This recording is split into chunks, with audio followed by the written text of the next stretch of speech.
age 13.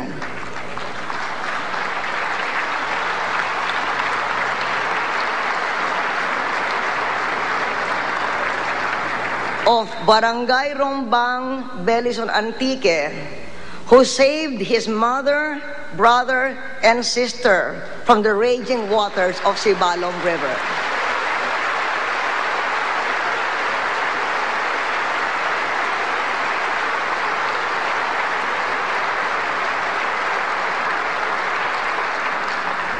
Mula sa buwang ito, wala nang income tax ang sumisweldo ng 200,000 o mas mababa sa isang taon, 12 billion pesos na bawas buwis para sa morality at middle class. Maraming salamat, Congress.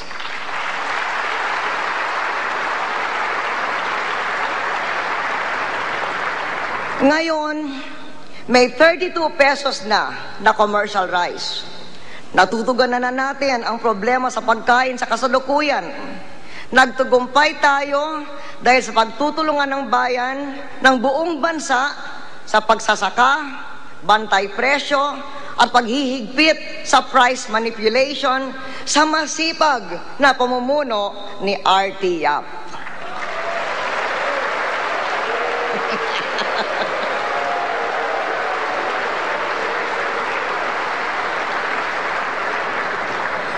Sa mga LGU at religious groups na tumutulong dalhin ang NFA rice sa mahihirap, maraming salamat sa inyo.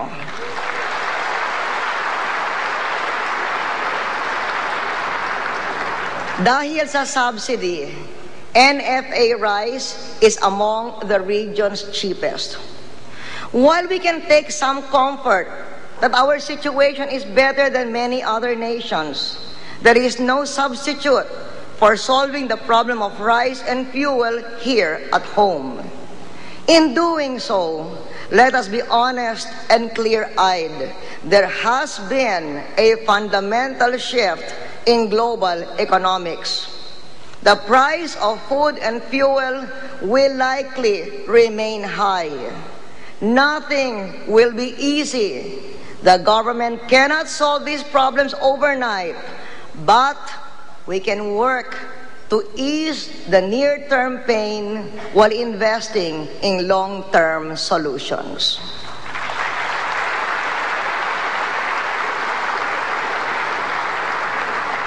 Since 2001, new irrigation systems for 146,000 hectares, including Malmar in Maguindanao and North Cotabato, Lower Agusan, Kaseknan and Aulo in Nueva Ecija, Abulog Apayao in Cagayan and Apayao, Adalam in Quirino and Isabela, among others, and the restoration of old systems on another 980,000 hectares have increased our nation's irrigated land to a historic 1.5 million hectares.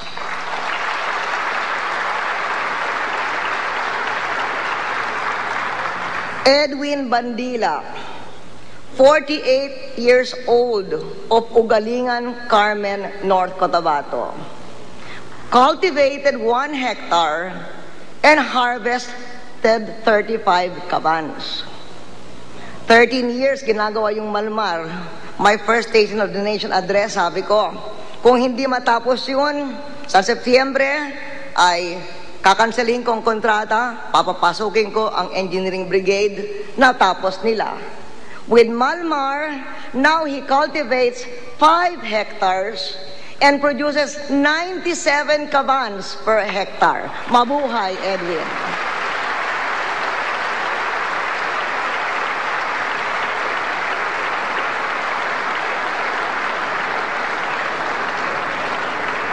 We have seen how important irrigation is. Pangasinan is one of our largest rice-producing provinces. I think quite under-irrigated. Value-added tax will complete the San Roque Agno River project.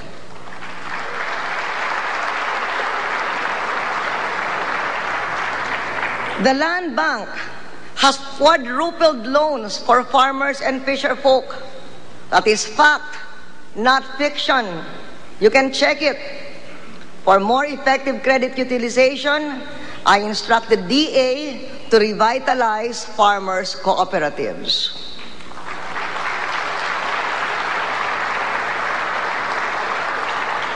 We are providing seeds at subsidized prices to help our farmers. Incremental Malampayan national revenues of 4 billion pesos will go to our rice self-sufficiency program.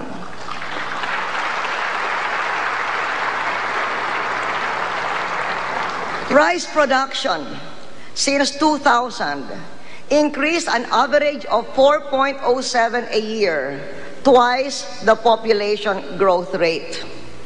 By promoting natural family planning and female education, we have curbed population growth to 2.04% during our administration, down from the 2.36% in the 1990s when artificial birth control was pushed.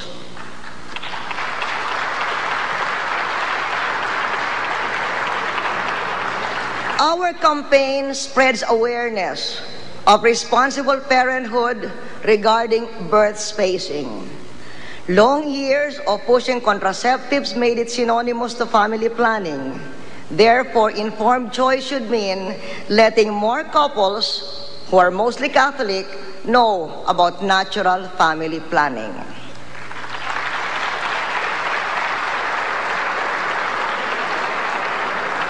From 1978 to 1981, nag-export tayo ng bigas. Hindi tumagal. But let's not be too hard on ourselves. Panahon pa ng Kastila, bumibili na tayo ng bigas sa labas. While we may know how to grow rice well, topography doesn't always cooperate. Nature did not gift us with a mighty Mekong like Thailand and Vietnam, and with our vast and naturally fertile plains. Nature instead put our islands ahead of our neighbors in the path of typhoons from the Pacific. So we import 10% of the rice we consume. To meet the challenge of today, we will feed our people now, not later, and help them get through these hard times. To meet the challenges of tomorrow, we must become more self-reliant, self-sufficient, and independent, relying on ourselves more than on the world.